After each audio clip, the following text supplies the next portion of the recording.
Yo, what up? This is Big Cappuccino and the Great Wu-Tang Clan, Killer Bees on the Swarm. Yo, what's up, man? It's your boy Bizarre from D12. Yo, what's good, y'all? This is Doug E. Fresh. Hey, Redman is in the building. You already know. Hey guys, this is Emily Peachy. Shout out, man, to Worldwide Collaborations, man. I want to shout out Worldwide Collaborations, LLC. Shout out to the Worldwide Collaborations, LLC. World Movement, beyond thousands of movements. The world movement, beyond thousands of movements. All about representing each other together. So check this out. What's up? You want to be a part of this? You want to be a part of the Worldwide Collaboration? You guys should all be a part of Worldwide Collaboration. Worldwide Collaborations, LLC. Check us out, man, and check what's going on, man. Word up. I have recently been choosing to be a spokesman and an ambassador, so you will see a lot more of me. Join the movement, man. It's beyond thousands of movements right now and talents put together, all about representing each other together. I want to join, so I might see you there. All right, much success. It is a worldwide collaboration song. Yeah. Look, brainstorming, creating, thinking the new ideas, inventing innovations, representing everything, having members collaborate.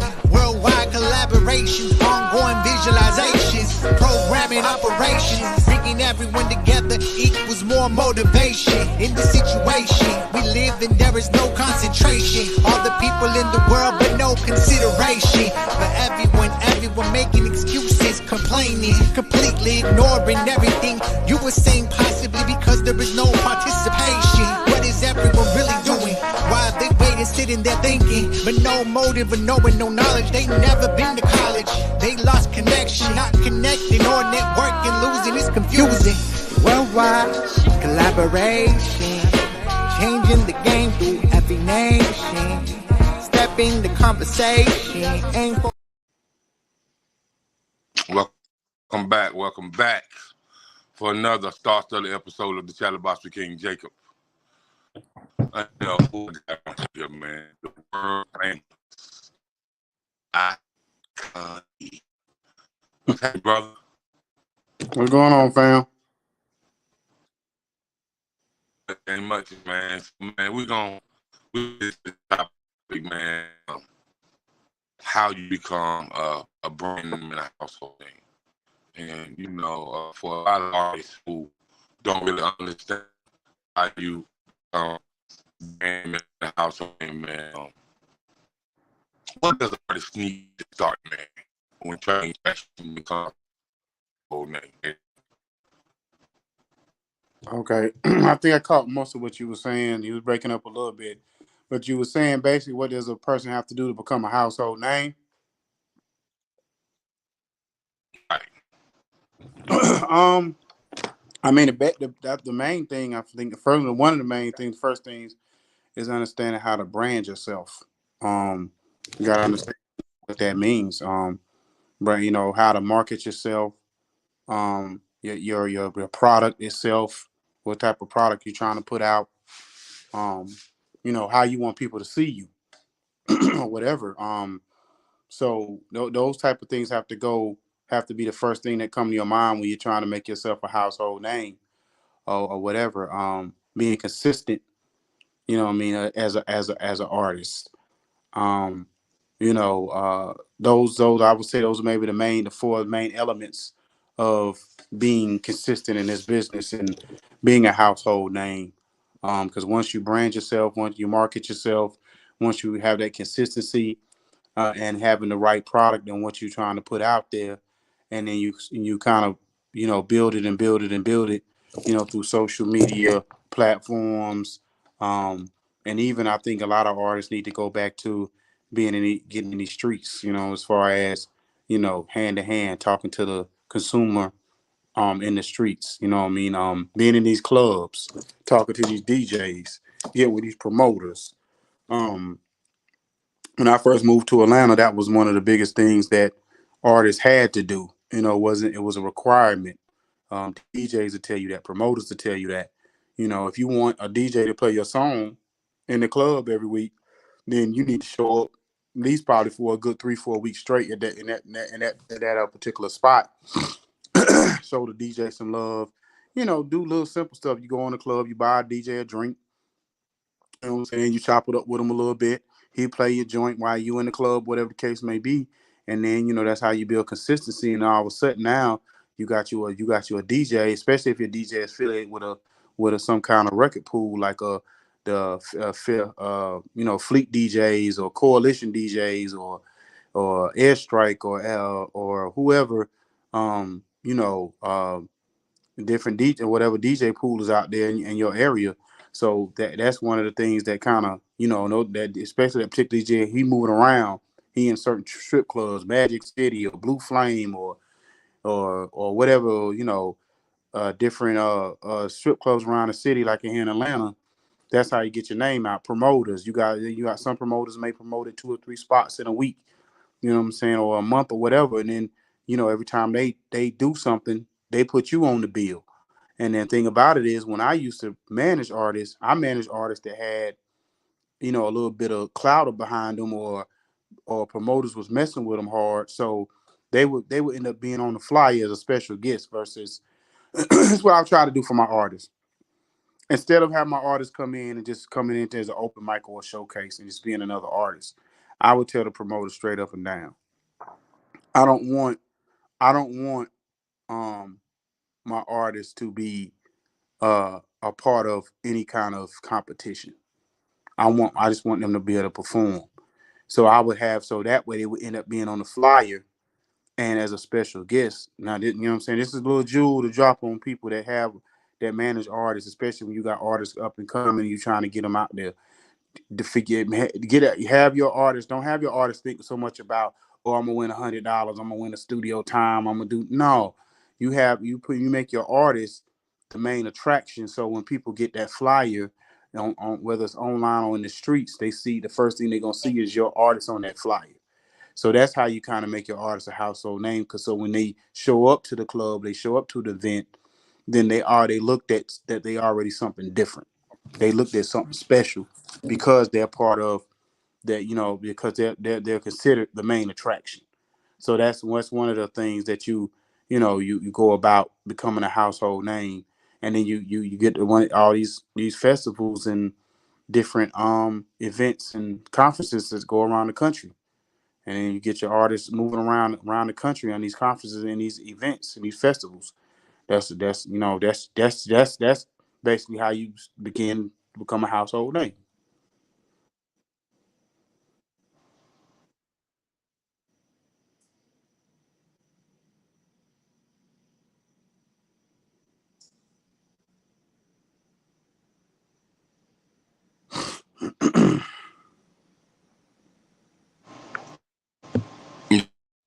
Yeah. With that being said, man, with that being said, those are the jewels you're dropping, because a lot of people don't understand begin to become a household name. So, when it comes to understanding a brand, when an artist is coming out with a single or mixtape or EP or whatever it may be coming out with, and a head, they should be marketing too. And how does an artist realize who they're marketing to, or why they're marketing to a person? So when it comes to marketing and promotions, what is the best thing an artist can do as far as marketing and promotions? We had the analog era, now we're in the digital era, and I feel sometimes the digital era has made artists a little lazy, and because they don't get out there and really talk to their fans and communicate with people no more. They just sit behind the internet. And so, as far as marketing of today, should the analog and the digital be combined together? I would say yes, because okay, so about a couple of months back, and I've been in Atlanta area, Riverdale. I stay in Riverdale, Georgia for 11 years, the Clayton County, and it's a store called D&B Sounds. And D&B Sounds is a record store that sells CDs, vinyl, and I think they even do some level of cassettes. And so they got everything from the brand new stuff that comes out to releases probably 40, 50 years ago. And basically when I first got in connect with them was back in about 2012, 13 when 2 Chainz album first came out. And they would do autograph signings. They bring out major artists, they set up a table or whatever, have the artists come through inside the store, do autograph signings, and offer their CDs or whatever. So of course, fast forward, we in a digital era. But when I went to that store a couple of months ago, that I was like, I had just got back a few months, like last year, back to the city after being gone for 3 years. We went through COVID, the whole nine. I'm thinking the store was going to be shut down because I'm like, there's no way this CD store was able to survive throughout all of this situation and people not really buying CDs no more. So that's what we've been told. But see, black folks sometimes we believe one thing but don't want to believe something else, or vice versa. And so I went in there, talked to the owner. Owner showed me his books. That Jamaican guy, real good guy. He said, "Man, I've done better in record sales or CD sales and vinyl sales over the last 2 years. It's been the biggest sales over the last 20 years, and not just in his market. Overall, in the CD and record store business across the country, I think he told me it was 700 urban record stores left in the country, and maybe 15 to 2,000, I think he said, of the other suburban type music or whatever you want to call it, country, rock and roll, whatever you want to call it, type music stores left in the country." So he said that basically over the last 2 years, the CD and vinyl sales have had their biggest sales in over 20 years. So he's like, so basically the CD market and the vinyl market is coming back into play or whatever, and it really never left, but it's coming all the way back into play because people still want to touch that CD. People still want to get that authenticity of being able to get that music in their hands, and they not everybody doesn't want to do streaming. So I say all that to say this: that yeah, we both need dialogue. I mean, we are analog and digital. And then if nothing else, digital actually helps the artist to make more money. Because streaming is very, very skewed in how artists make money, and they could have a billion streams and only make a certain amount of money off the billion streams that they have. I forgot what it is per penny per stream, but whatever that number is very low. So basically, if you put your CD in a store, especially if you're an independent artist, and you can get majority of your money, then you should do that. You know what I'm saying? And get your website, set your website up. You know what I'm saying? Push people to that website towards either buying the music off the website or buying that music and going to that store, like getting a relationship with that store and saying, if you're in this city, in this area, or get you a few record stores around the country. You know what I'm saying? And tell people in that city to go buy your CD in the store. So you almost guarantee to make all your money. You know what I mean? So I think the analog is definitely still important in this day and time, especially towards the artists. Okay. And so what I can tell people about the analog, there's a lot of people, maybe not the black and brown people, but a lot of the rock bands and the bluegrass music and a lot of the country music, jazz music, and even the Southern Soul, they still use the analog. They still go out and talk to their fans. They still do the hand-to-hand comeback, and um, streaming was the new wave that would stop an artist from selling music out the trunk. Because you had artists selling what 10, 20, 30, 40,000 out the trunk in one summer at $5 a piece. And if you moving 10,000 units at $5 a piece, and then you eat. You know what I mean? So, and with that being said, it was all just a power move. to really, I think it really enslaved the artists. Screaming did, you know what I mean? Mm-hmm. Because a lot of times when you can sell them out the trunk, artists didn't even have to touch radio. You know what I mean? Because they was heavy connecting in the streets, and they was doing shows. Like once people started bumping your music in the street, and once you got it to DJs and stuff like that, and DJs played it at parties at the club, people wanted to see you. And Mm-hmm. artists started getting booked from the promoters. And so I think that I don't see, I hear artists say, streaming on all platforms, but they don't be really excited about that, Mm-hmm. because it take them so much to make money off streaming, man. It's unless you are already a household name, streaming didn't do anything for you, in my opinion. You Mm-hmm. already had to be a household name that people had been following for years to really see the benefits of streaming. You know what I mean? Now, on another note, artists who artists who throw their own concerts make money. Mm-hmm. Artists that put up the money to rent their own building, to do their own promotions, to do their radio advertisement, make money. And artists that put their work in the streets and their footwork still make money. So Mm-hmm. why don't you think that artists nowadays throw their own shows and put their footwork in? Because they lazy. Because think about like the most, like if you have to think about it, if artists are the same age of people who have kids like my age, and basically these most of these parents will talk about how the generation of kids of this age are very entitled. So you don't think that don't trickle into the music business too? So that same child who feel like they're entitled at home is gonna come into the record business feeling entitled in the record business, to feel like somebody's supposed to bring them into, because think about it, to put together an event takes time. It takes to put together a great event takes 4, 5, 6 months or whatever to put together a great event. Now, if you want something like a quick open mic showcase, you might can put it together in a month's time, whatever, to get a decent turnout, whatever the case may be.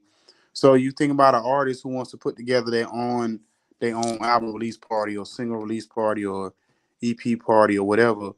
They don't want to take all that time that it takes to put all that together, to go out and promote to their fans and to get them out and all of that to come out, because then you got to hire a DJ, a PA sound system guy, or you know what I'm saying, you got to find a club and work with the promoter. I mean, work with the owner of the club on how you're gonna price out who gonna get, if you're gonna get the door, piece of the bar, all that other stuff. So most artists don't want it. You got to get a flyer made. You got to post that every day, or you got to go hand to hand on the streets. And because I did all this in Florida, you know what I mean. We put together different events in Florida, and it's not easy. You know what I'm saying, to put together an event to make it successful. So whatever. So and then you got to figure out what night to put it on, so you won't be competing against 20 other club spots or whatever going on in the cities and whatever city you in or whatever the case may be. That's why I tell most artists, we talked about this over the weekend. You know what I'm saying? Even if you're getting a major artist, sometimes you want to go to a small city like Augusta, a smaller city like Augusta or Albany, Columbus, Georgia. You know what I'm saying? Some places like that. You know what I'm saying? But where they don't get certain activities in their city or certain artists in their cities every day. You know what I'm saying? Don't always think about the big city. The big city got a million things going on, so they're not gonna really care about what you got going on. So you take what you got going on and put it somewhere else, and then you invite people from that city, an artist from that city, and put on you. And then so you may be making a joint thing where it's like, okay, let's say if I'm in Albany or Columbus, I get an artist from from that city, they got a little name. He might be hot in the streets out there, and I put him on my card, and then people come out here, and I'll be able to push my product like that. And then you start doing that. All of a sudden, if you do that 3 or 4, you do that a couple of times a month, now you done created your own little chitlin circuit tour on your own by doing it that way. Mm-hmm. Okay. So I'm glad you said that. Chitlin Circuit Tour. So I'm gonna just throw these states out, man. North Carolina, South Carolina, Georgia, Tennessee, Alabama, Mississippi, Arkansas, Kentucky, because what people don't know about people think places that they call the Midwest, they still was a part of the chitlin circuit. You know, even though it started in the South, but they was a part of the chitlin circuit. You know, Illinois was a part of the chitlin circuit, and um, you know, Alabama, Florida, Louisiana, Texas. You know, so now I think artists has gotten away from the chitlin circuit. So if you look at the Southern Soul genre, they really show hip hop how it should be done. Mm-hmm. Because you have these independents that Southern Soul, they don't be playing on big radio. They use internet radio. Mm-hmm. The only the bigger names play on the FM station, the Clear Channel stations. You'll have Tuck on there. You have King George. Sir Charles, Westlove. Lacey. Pokey Bear, Kevin Richardson. The big artists. Mm-hmm. But the chitlin circuit, and I can give you a prime example who blew up off the chitlin circuit. The Baby blew up off the chitlin circuit. The Baby was taking $300, $400, $500 and moving around in all these little places, man. Cities that only got one stop light in a grocery store, and that ain't even got a Walmart yet. You know what I mean? But he was moving, and people was coming out to see him. So the Baby took what he seen on documentaries with James Brown and stuff like that, and just used that chitlin circuit to move his music. And once he started moving his music, because people in small towns really, really, really mess with the independents. You know what I mean?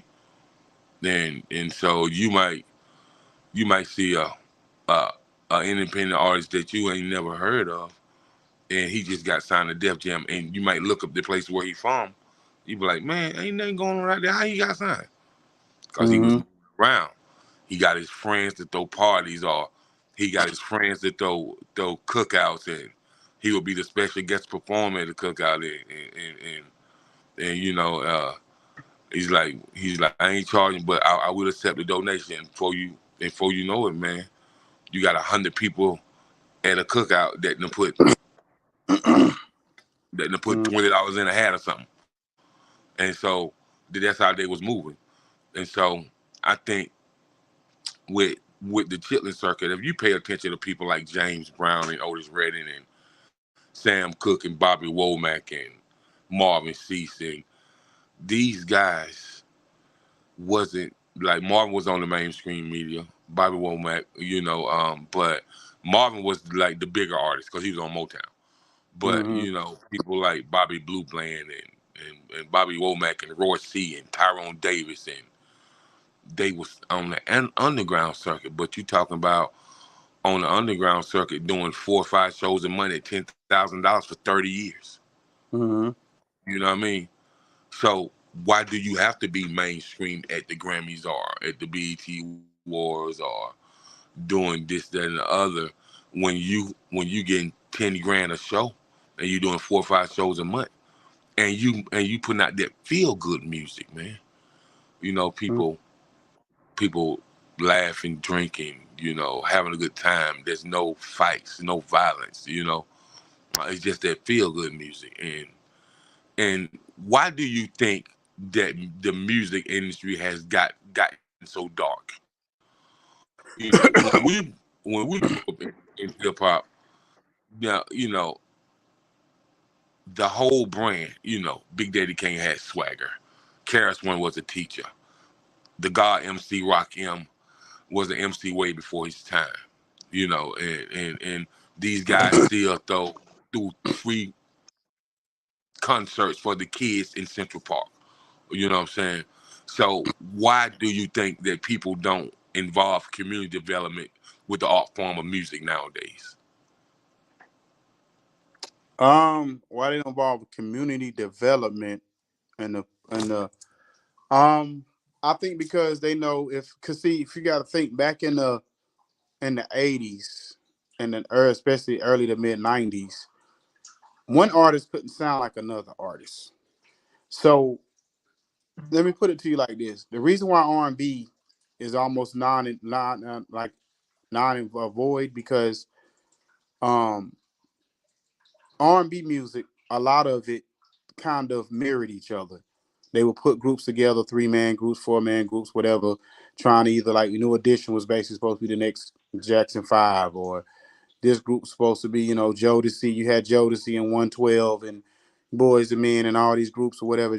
All of them was supposed to kind of almost rivalry each other. And, they may do one little thing different to try to make it look different, but they was all rivaling each other. Whereas in hip hop, you couldn't have an artist that sounded like Biggie. You couldn't have an artist that sounded like Nas. You couldn't have an artist that sounded like Jay or DMX because they would get pretty much blackballed or they would get clowned up out the business. So when you start involving the community had a lot to do with basically controlling that type of deal. In other words, the community was the voice of hip hop as far as us saying, no, we're not going to accept this. No, we're not going to accept that.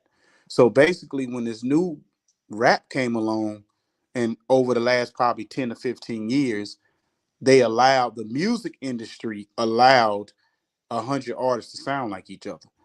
And that's why they got lazy and said, okay, instead of going to the community, asking the community what they want, we're going to just focus on social media and numbers that our artists get on social media.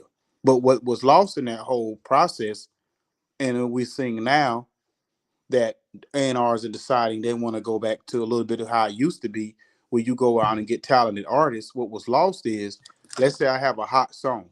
Think about a group, and I don't mean to pick on this group, but I'm just giving an example. Travis Porter probably had 3 or 4 hit singles that had went probably platinum, double platinum, probably even went diamond. But when the albums come out, they go double wood. Why? Because people didn't really care about the artist. They just care about the song that they put out.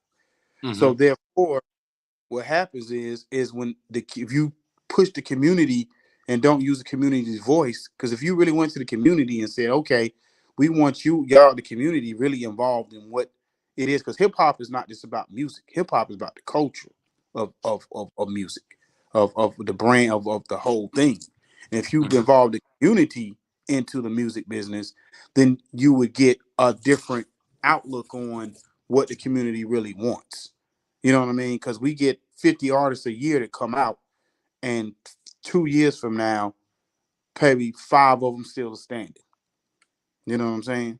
So I think that's in my opinion, they don't want the community involved, because then it takes away from their factory of saying we could just keep signing artists, after. And then what they do is an artist will blow up on YouTube. They'll take that same record they blew up off of, put a little bit of money behind it. And then once they're done with that artist, they'll take the money they made off that artist, they use it on the next artist. I forgot who I heard say that in an interview. They talked about how basically if they have, let's say you had an artist like a 50 Cent, or you had Nelly. And so basically, if you have 4 or 5 artists on that label, what they would do is they sign 10 artists, and only let's say you got 50 of Nelly, and they the only 2 that hit. And the other 9 artists flop. So what they would do is take that money that they made off of 50 and Nelly and just sign another 10 artists, you know what I'm saying, or whatever, and maybe put some of the money behind 50 and Nelly, on maybe half of a percentage of it, but then take the rest of the money and put it behind another artist that they may sign, that they feel like, okay, he might be the one. So when 50 fall off or Nelly fall off or whoever fall off, we have that next one coming up in the pipeline. So, speaking of 50 Cent, I was reading an article the other day, and somebody brought this to my attention. I seen somebody post on social media. They said, so how is 50 Cent still selling out shows, and some of you guys' favorite artists right now in your younger generation can't get no ticket sales? They shows flop. So, but you've been in this business for quite some time. How is Curtis Jackson, aka 50 Cent, still selling out shows? Because when the dude make that post, 50 Cent did a show in Cincinnati, Ohio. And I seen a chick say, well, I'm coming from Indiana.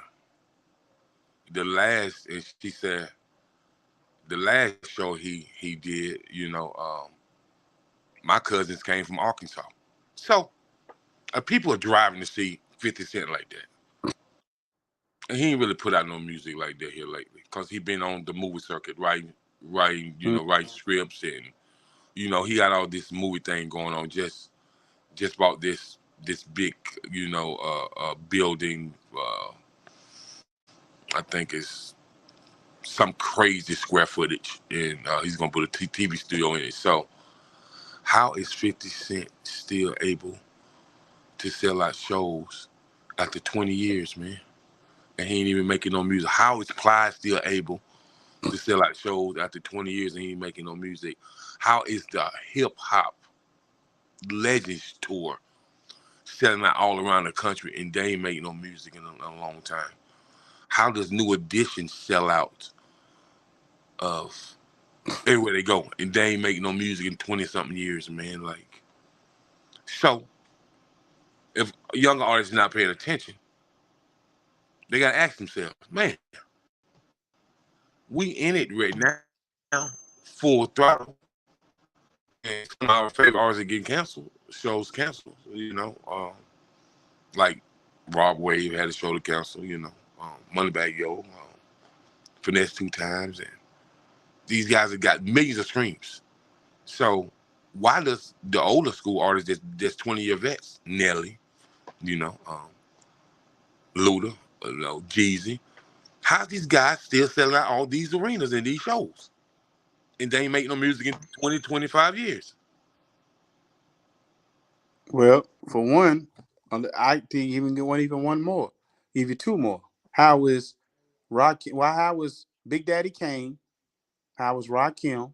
How was Dougie Fresh doing it? And we talking about songs that's even older than that. Dougie Fresh ain't made a hit record as far as being on and making new music like that longer than that. And he's still on out selling out shows and on and still moving around. You know what I'm saying? And then basically you can count probably on one hand his 4 or 5 hits that he had, like true hits. And he could perform them 4 or 5 joints and shut the whole arena down off his 4 or 5 joints. One, like I always tell So any let me music. tell you a story about. Mm-hmm. Let me tell you a story about Dougie. I'm gonna teach him how to Dougie. Let me tell you a story about Dougie first. I was at CIAA. This been some years ago, Ikon, but he still hadn't made music in a very long time. I think this may be back in 2012. I seen him, Tub Rock, MC like Dana Dane, Slick Rick, Biz Markie, Special Ed. That was on the card. Mm-hmm. So my homeboy know the promoter. I said, man, boy, you got some heavy hitters in here, man. I said, man, how you? He said, man, sponsorship, endorsements, and, some private investors. So I said, so, man, Dougie is my guy. Like, cause I don't care what people say. If you ever went to a Dougie Fresh concert, that's a whole party. They ain't even a concert. It's a party, man. Mm-hmm. So I said, man, so how much Dougie? He said 40. I said, what? He said, yeah, man, Dougie still get $30,000-$40,000. And he probably gonna get that forever. Mm-hmm. I said, man, why you think that? He said, man, because he a main attraction, man. He make feel good music. He Mm-hmm. said, man, the music make you feel good, man. The music make you want to sip a drink and dance up on something and ask her what's her name and ask her what she drinking and she you got that synergy and you normally drinking some Henny, but now just to accommodate her, you gonna have a glass of white Zinfandel with her. You know what I Mm-hmm. mean? And he said, man, he said, young fella, listen, man. Every time I did a show at CAA, man, I booked the old school cats. Mm-hmm. Because the old background, he said, man, you know, you got people who went to college that's the alumni of that school. You got all the frats, deltas, AKAs, the zetas, you know, the sigmas, the Q dogs, and the kappas, and you know. He said you got all these frat brothers that's old school, and so you know when they see that you got Dougie or Big Daddy Kane or Rakim or somebody like that coming to town, man, they come from miles around. You Mm-hmm. know, because I asked my man from Charlotte, I said, so how many more people be in Charlotte doing CIAA weekend? He said, man, the projection is supposed to be about 2.6 million more people in the city. Mm. You know what I mean? So I said that feel good music is a wave. And I'm gonna tell you somebody else who's gonna be able to perform 30 years from now. Drake. Mm-hmm. Yeah, man, he made feel good music, man. You Mm-hmm. know what I mean? And so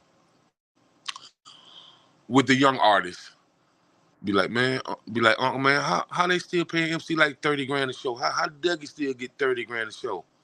Man, how Rakim is on all these tours, man, and why people still booking them? They ain't put out no music. I said, young fella don't have to, man, because the music Nope. that they pull out lasts forever, man. I said, man, you think like the Wu-Tang ain't put out an album in a long time, but every Wu-Tang member still go overseas and get about 10 million a show every year. I mean, they make about 10 million a year over there. You Mm-hmm. know what I mean? So, Yeah. so why doesn't the young artist follow the regiment of people who paved the way for them? And why doesn't more young artists that's on do a feature with a Big Daddy Kane, do a feature with a Chug Rock, or get Havoc to produce your tracks, or work with a Scott Storch, or work with a Jess Blaze, and you know, You know what? I think because what it is that young people think that the OG is supposed to come to them and basically either give them the game or bow down to them because they feel like they're the ones that's in the spot. They're the ones that's winning right now, and that the older cat, the OG, need them more than they need the OG. And it's kind of what somebody said yesterday. Basically, I ain't gonna say who it said, but well, we had a conversation yesterday, and the person said that basically if they want to work with their particular artist, then they have to be able to understand what that OG brought to the table and what kind of music they was doing, what they stood for and the history of that person's music in order for it to work. But what happens is these young artists will look like, well, how is that OG doing a song with that OG gonna benefit me? Versus, I have to commend to somebody like a French when he did what's my man name? Two Live Crew joint, whatever. Luke, when he did Luke joint. Or some of these artists who come up now who would do an old school joint, and then especially if they put the old school cat in the video or whatever, you know what I mean, or you know what I mean when Ghost did the joint with the old school cats, whatever. I can't think of the group name right now, but he did the song with them or whatever.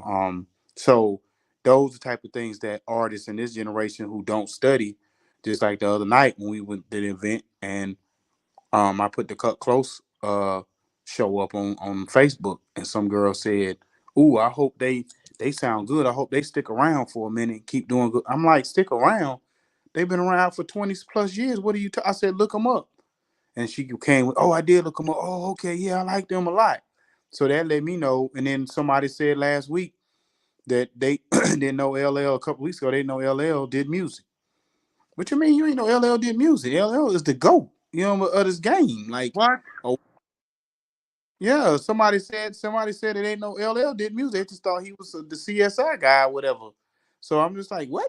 I'm like, LL's a GOAT in this game. What you mean? Like, if you don't know who LL is, you don't need to be making or listening to rap. You know what I'm saying, or whatever. So those type of things, what the young artists are missing.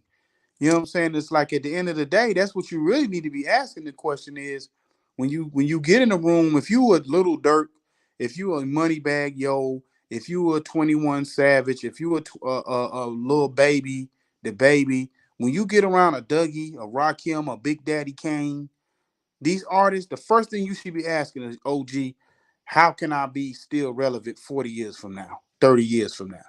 And they'll give you the blueprint on this is what we did. And then one thing, if nothing else, they're going to tell you we know how to put on a hell of a show.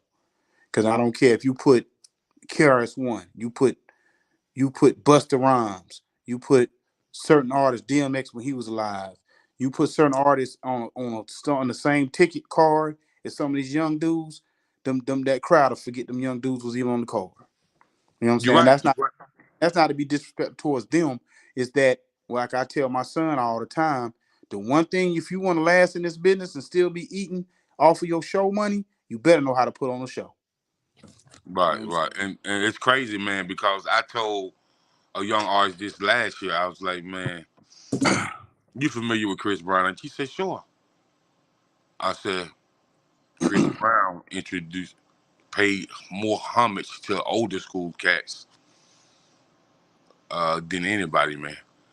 I I'm saying? said, man, you seen Chris Brown have the song "Look at Me Now," and he said that I wouldn't even wanted nobody but Busta on this song. So when you hear a young cat like that paying homage to somebody like Busta, man, and Busta right at 30 years in the game now. So Mm-hmm. so when I seen him do the collab with Busta, I was like, man, it's R&B cat pay more attention to the legacy of hip hop than these rappers do. And then, And he the king. And he the king right now. yeah, You know what I'm saying? Nobody the king in R&B is Chris Brown. And if you hear Chris Brown in interviews, he never takes credit as being nowhere near a Michael Jackson or a Prince level or some of the OG. He never put himself in that same like arena as them. right. And then, man, when I heard him rap, I said, man, Chris Brown rap better most of these dudes out here rapping. Mm-hmm. I was like, wow. You know what I mean? And when I see, people like Luda doing tracks with the Florida Georgia line, country band. When I see Nelly doing tracks with Tim McGraw, Georgia Florida line. From what I understand about Nelly, man, Nelly got country artists just waiting to do tracks with him. Waiting. Mm-hmm. You know what I mean? And so I heard Tim McGraw say, when Nelly did the track with me over and over again, that put him in a different arena. He ain't really there. He said that song, he ain't really never has music and no more if he want to. He said the reason why what artists has forget is it was a crossover track. So once you have a crossover track, that's something different. You know what I mean? Once you can kind of make this new wave and have diversity in your music, that's something different. So and the young artists, it ain't all about the shoot 'em up bang bang music, man. Like it ain't all about your ops. It ain't all about who you are in the street. Respect me or you gonna get it, man. It's all about your legacy, man. Are you gonna be able to do this 30 years from now? You know what I mean? You know what? And to go back to what you were saying with the chitlin circuit thing, real quick. The reason why another reason why these cats can't really do the chitlin circuits like they used to, like you see in the Southern Soul market, is because of the bad press that they're getting, because these cats in Chicago actually killing each other. You know what I mean, and bringing the violence to these shows and these kids and you got whether Detroit artists or Atlanta, some of these Atlanta artists or Louisiana and Memphis artists, they bringing all that street drama into the music business. And so the promoter, and what people don't realize, the promoter who promotes these shows, especially it's a major event, the insurance prices go through the roof to be insure some of these venues because of these artists who bring in this drama. And then now, instead of, let's just say I needed 4 or 5 security guys, somebody said, oh, you bring in Lil Durk, or you bring in, this one or that one. Oh, now you're going to need 10 to 20 more, 10 to 15 more security people for that particular artist, because the club owner or the event owner don't want to deal with it. Live Nation, certain artists they don't want to deal with, because there's too much of a liability that goes along with it. Think about it. You had a Travis Scott concert that caused so much drama, and that he's not even in that particular lane when it comes to the whole street stuff. So just imagine if you bring a Dirk and a Chief Keef and some of these other guys that's been involved in certain violent activities, or NBA YoungBoy or somebody like that. You know what I'm saying? That's too much of a headache for a promoter and an event and a venue owner to want to deal with. So that's another reason why, or especially if I got a small club, you tell my small club up in a small town, then they may shut my whole club down. You know what I'm saying? Right. And so, speaking of Travis Scott, he was supposed to go to Egypt and do about 7 days. They canceled it. He was supposed to do an Eastern Asian tour. At about 25 days, they canceled it. He was supposed to go to England and Germany. They canceled it. So bad press, like you were just saying, bad publicity. Like all good publicity is not good publicity. You know what I mean? So bad press will cause nobody want to deal with you. And do I kind of feel bad for Travis Scott? Man, I just don't understand with these concerts, man, and how all these people can be injured at these concerts, and it's crazy, and how people get shot outside concerts, just like what I think the concert they had in Chicago, what the jeweler got killed, and he just had made Boosie, and then after he get killed, then you got my guy from the Migos to get killed, and then if it's like every time we turn around, Dice game at right, the Lil Boosie was a dice game, card game or right, something like that. Card yeah, game. right, and then every time you turn around, we say more R.I.P. to rappers, man.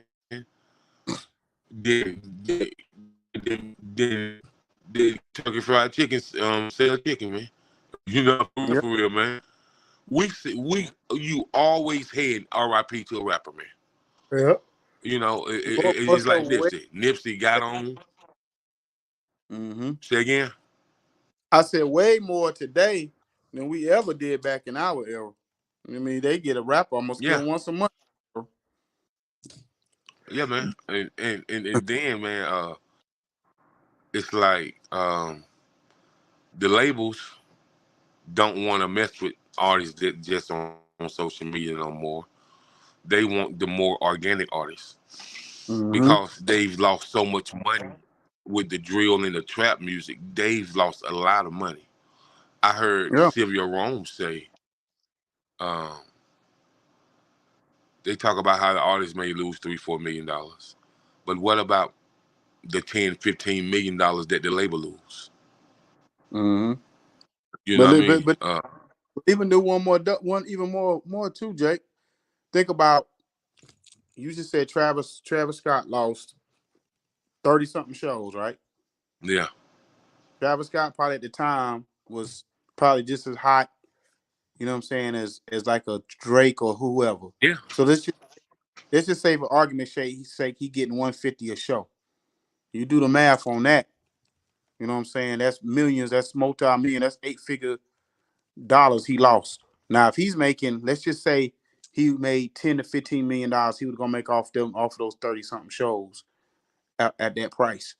Just imagine what the promoter lost. Yeah. You know what I'm saying?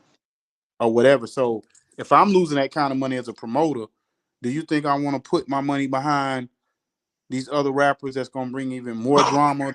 He will, because his situation wasn't even his fault, but it was put on him. But just imagine if these rappers who got beef in the streets and somebody gets shot, because you know it's gonna be a GB or whatever GD disciple gang members gonna be at these shows. So they get to fighting in the crowd and craziness going on because of who they coming to see. It's a possibility all that stuff gonna spill over to in a situation. You know what I mean? Just like, what's that rapper out in California who got stabbed backstage like 20 times going to go do a show and got killed backstage at his own show? I forgot his name, but he was a California rapper about 2 years ago. You know what I'm saying? So that's the kind of things you gotta think about when you booking certain artists. You know what I'm saying? Versus if you're doing a Southern Soul artist, I over the last 3-4 years, I haven't not heard one Southern Soul concert in violence. I may be You won't. wrong, but You won't. Man, let me tell you something. My brother. Feel good music don't end in violence, man. Feel good music only end in somebody making a baby. For sure. exactly. You know what I mean? You know, so Mm-hmm. so and I just think that we as people that's in this entertainment business, man, we got to be very aware on who we take on, whether you're a manager, whether you're a publicist, whether you're a promoter, even if you have a magazine and you chief and editor of a magazine, you got to be very careful who you put inside your magazine. Mm-hmm. Um, and even if you own a podcast network or a radio network, you still got to be careful who you allow to represent your brand. You know, Mm-hmm. you want the fulfillment of positive energy. You want the fulfillment of great content. You Mm-hmm. want the fulfillment of people who are transitioning to a new lifestyle where you don't even have to mention mentorship, but the words that you speak and how your content is, that embraces the fact that you are a mentor through your content. And Mm-hmm. so, and back when we was saying community development, and the reason why I said that, because there's a lot of, profound organizations that always serve the purpose and serve a cause to help people. So Mm-hmm.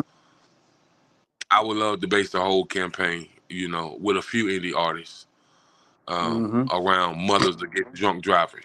You know, you know, um, the MADD Foundation. So and you have so many people dying of cancer. You have so many people have, but you got people who have Down syndrome. And so when I mean community development, why don't these artists base a campaign around these worthy causes where they can get good publicity, where they can where they can negotiate with the organization to build this tour around, they get their money and give back to the organization 25%. You keep 75, let the organization keep 25, and they'll be more than happy to do that, because what people don't understand, rappers don't contact these organizations, man. They don't really know how to set up that type of meeting to entail why this means so much to them, and let's embrace the community development through the nonprofit, and Mm-hmm. let's share the art form of music all over the world in a positive light. And so Mm-hmm. with that being said, you know, um, we have a lot of work to do by teaching these artists and trying to mentor them. But you can never mentor somebody who don't want to listen. If you got the whole world figured out, then what advice can I really give you? That's just a wasted conversation when I can be doing something more intellectual with my time and speaking to somebody who gets it, or who wants to get it, or somebody who is trying to strive to be great in the community, education, the art form of music, and they understand that this is how they can become a household name. This is how they can represent their brand.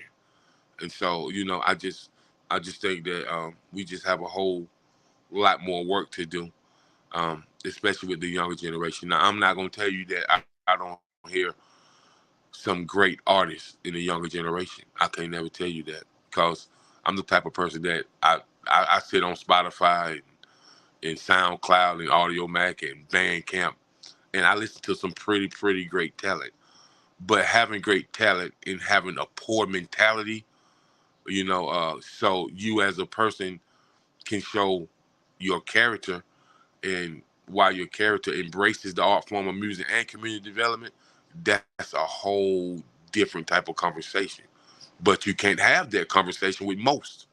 And so how can we start making these like-minded conversations, conversations that's being had all the time?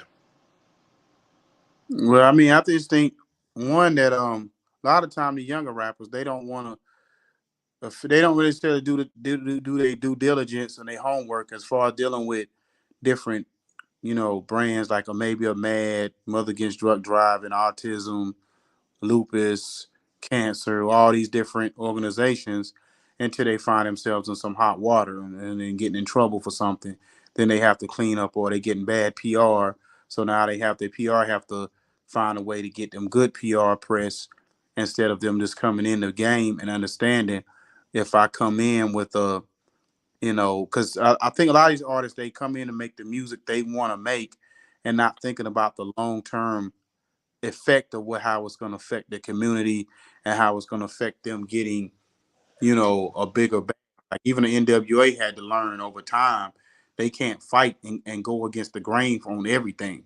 You know what I mean? Because, at the end of the day, it's going to hurt your brand more than it helps your brand over the long period of time. Because like once Ice Cube left NWA, they was just a group. They wasn't even the same because like Ice Cube brought that political, he brought that mindset of talking about the community and things that was going on.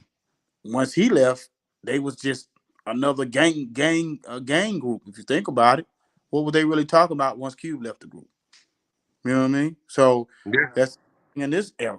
It's like, you artists, what are you really, if you doing drill music, what are you really bringing to the table? What are you really, and even if I'm a drill rapper and I go to a certain organization, does that organization even want to deal with that artist when they know that their brand is affiliated on, if I'm PETA, if I'm a PETA organization, do I want a drill rapper representing my company? No. You know what I'm saying? If I'm, certain organizations just ain't gonna want to deal with you no matter what. You know what I mean? So I'm pretty sure the rapper might not have these conversations, but it's been probably PRs and managers who probably tried to go to some of these organizations and they got turned down just because of what their music represented. You know what I'm saying? So I think that's a stupid how this thing, why we can't bridge the gap more, because this rap now, some of it, like I said, I'm with you. I like a lot of it, but I like more of the feel good stuff. I like more of the party music. I like more of the music that's talking about something. Just like the rapper we was listening to yesterday. He had one song, that the first song I'm listening to, I'm like, oh, I don't know. It's got that Texas sound to it. It's cool, but that's not really my cup of tea. Then I let you hear something else, and he was on some conscious stuff. It sounded like two different rappers. So I'm like, oh, okay, I'm feeling it. Yeah. Mm-hmm. Man, shout out Sauce Sauce Walker from Houston, Texas, man. That's the artist that we're talking about. And I just want to give a few shout outs. Samantha from the Village Global Network. Thanks for tuning in. Senior, what's up, man? Peace, man. Peace. And Arthur Lynette, you know I appreciate you showing me some love from Charlotte, North Carolina. And man, listen, man, we definitely got some work to do, man. But I just want to, just get everybody a shot that rock with us, man. 18 Studios, She-Real Radio, Real Life TV Matter, Toronto, Canada, and none older than the Village Global Network. Well, it takes a whole village to get things done, and we rock together, and we move and unify. You know what I mean? So yes, for sure. So I come to you, man. I want to be on top of, man. We had a very, very, very, very great interview, man. Very intellectual and informative, and very influential. It's always an interest, man. Like anybody. I mean, because it's something that they don't see that helped me understand something I didn't understand. So I'm just gonna keep learning every day. So I definitely appreciate you coming on and kicking it with your boy. No doubt, no doubt. Anytime, you know that. You know what I'm saying? Yes, sir. So, folks, we out of here. Thanks for coming in and tuning in with the Chatterbox with King Jacob and yours truly. Go ahead and tell them who you are. It's your boy Ikon. You heard him. You know who he is, Ikon. 910 Sports, 95 South Podcast, COG Entertainment, man. He here with us, man. So peace and blessings. We out. No doubt.